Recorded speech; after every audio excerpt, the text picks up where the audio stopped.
আপনার উপরে আপনার শত্রু এতটা পরিমাণ অত্যাচার করছে, আপনি সহ্য করতে পারছেন না। আপনি নিজেকে খুব বড় অসহায় দুর্বল মনে করছেন। মাঝে মাঝে আপনি ভাবছেন যে আমি এলাকা ছেড়ে চলে যাব, ঘর বাড়ি বিক্রি করে দিয়ে এক জায়গায় চলে যাব। আমি আপনাকে বলে রাখি না, এমন মনোভাব নেবেন না। প্রত্যেকটা মানুষের তার দৈনন্দিন জীবনে এক একটা সমস্যার সম্মুখীন হতে হবে, সমস্যা আসবেই। আর সেই সমস্যার জন্য আপনি নিজেকে দুর্বল করে ফেলবেন না, নিজেকে বড় অসহায় মনে করবেন না। প্রত্যেকটা মানুষের যে সমস্যা আসবে সেই সমস্যা থেকে আপনাকে বার হয়ে আসার একটা রাস্তা, একটা কৌশল আপনাকে অবলম্বন করতে। আজকের যে সাবজেক্ট, যে বিষয়টা নিয়ে আলোচনা করবে, সেই বিষয়টা হলো আপনার শত্রুকে আপনি দমন করবেন কিভাবে। আপনি আপনার শত্রুর জন্য অতিষ্ঠ হয়ে যাচ্ছেন, কারণ আপনার শত্রু আপনার চারিদিক দিয়ে আপনার সাথে শত্রুতা হচ্ছে। সেই শত্রুটা হতে পারে আপনার পারিবারিক কোনো বিষয়, হতে পারে আপনার দাম্পত্য জীবনের কোনো বিষয়, হতে পারে আপনার ব্যবসায়িক কোনো বিষয়। কিন্তু আপনি আপনার শত্রুর হাত থেকে আপনি রেহাই পাচ্ছেন না। আর সমাজের ভিতরে কিছু অসাধু মানুষ বসবাস করে। এই অসাধু মানুষের মনের ভিতরে শুধু হিংসার হিংসা। আপনি ভালো খাচ্ছেন, ভালো আছেন, এটা তার পছন্দ হচ্ছে না। আপনি হকের প্রতি দাঁড়িয়ে আছেন, তাই আপনার উপরে অত্যাচার শুরু হয়েছে। কারণ সমাজের ভিতরে যে সঠিক পথে দাঁড়িয়ে থাকবে, যে সত্য কথা বলবে, তার উপর নিত্য নতুন অত্যাচার মুসিবত নেমে আসবে। এখন আপনি অসহায় মানুষ, গরিব মানুষ, আপনার উপরে আপনার শত্রু এতটা পরিমাণ অত্যাচার করছে, আপনি সহ্য করতে পারছেন না। আপনি নিজেকে খুব বড় অসহায় দুর্বল মনে করছেন। মাঝে মাঝে আপনি ভাবছেন যে আমি এলাকা ছেড়ে চলে যাব, ঘর বাড়ি বিক্রি করে দিয়ে এক জায়গায় চলে যাব। আমি আপনাকে বলে রাখি না, এমন মনোভাব নেবেন না। প্রত্যেকটা মানুষের তার দৈনন্দিন জীবনে এক একটা সমস্যার সম্মুখীন হতে হবে, সমস্যা আসবেই।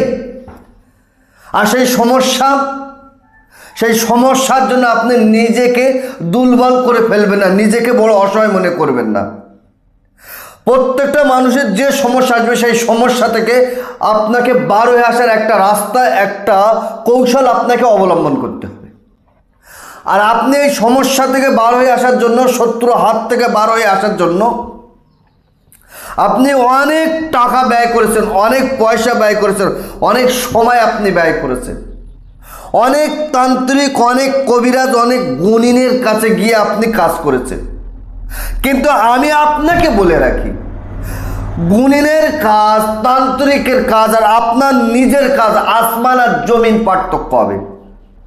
আমি একটা ছোট কাজ দেবো, আপনি নিজে যদি এই কাজটা করতে পারেন, ইনশাআল্লাহ আজিজ, আমি দায়িত্ব নিয়ে বলছি, আপনার শত্রু সারা জীবনের জন্য আপনার কাছে আসবে, থরথর করে কাঁপবে।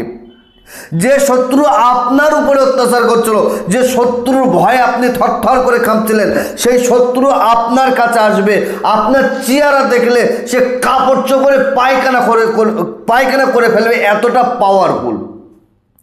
আপনার শত্রু সারা জীবনের জন্য আপনার কাছে সে মাথা নত করে বাবু বাবু বলে ডাকতে বাধ্য হবে। সে যদি না করে, সে ভিটে বাড়ি ছেড়ে আপনার এলাকা থেকে চলে যাবে। কারণ তামাম পৃথিবীর শক্তি যেখানে শেষ হয়, তামাম পৃথিবীর ক্ষমতা যেখানে শেষ হয়, সেখান থেকে আমার আল্লাহ পাকের কালামের শক্তি সেখান থেকে শুরু হয়। আপনি জানেন না আল্লাহ পাকের কালামের পাওয়ার কতটা, আল্লাহ পাকের কালামের মর্যাদা কতটা, আপনি ধারণা করতে পারবেন না। আপনি অবাক হয়ে যাবেন আপনি যদি কাজটা করেন। কাজ শেষ না হতে হতে আপনি আপনার এই চোখে আপনার শত্রুর কি হচ্ছে, কি মুসিবতের ভেতরে রয়েছে আপনি নিজে সেটা দেখতে পাবেন, সেটা আপনার চামড়ার চোখে আপনি দেখতে পাবেন। এতটা পাওয়ারফুল একটা কাজ। তো সুপ্রিয় দর্শক, এবার দেখেন আমি স্ক্রিনের উপর একটা ছোট নকশা তুলে দিচ্ছি। দেখেন এই নকশাটাকে আপনাকে লিখতে হবে। কখন লিখবেন, কোন সময় লিখবেন, কোন টাইমে লিখবেন, তবে প্রত্যেকটা কাজের পিছনে সাধনার মেহনত লাগে।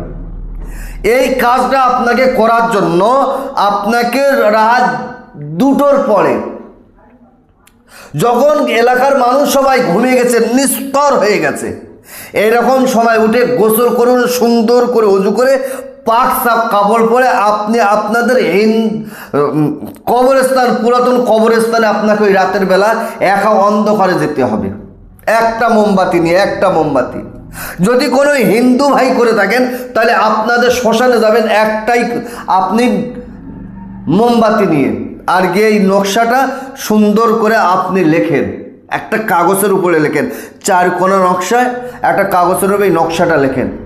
আর নকশাটা লেখার পরে আপনার যে সমস্যা হয়েছে, কে আপনার শত্রু, কিসের জন্য আপনি এই কাজটা করছেন, তার নাম, তার বাবার নাম চারিদিকে লেখেন।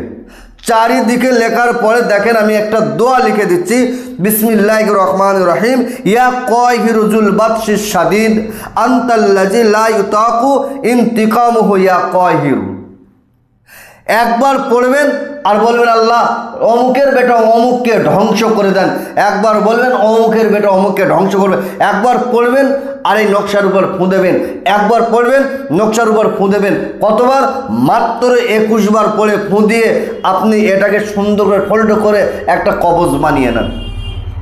আর এই কবজটা নিয়ে এবার আপনি কি করবেন, আপনাদের এলাকা থেকে আপনি সোজা কবরস্থান থেকে বাড়ি আসেন। আসার পরে যে চুলায়, যে আগুনে রান্না হয়, সেই আগুন, সেই চুলোয় আপনি ওটাকে দিয়ে দেন। যখন রান্না হবে যেন আগুনের তাপ ওই কবজটায় লাগে।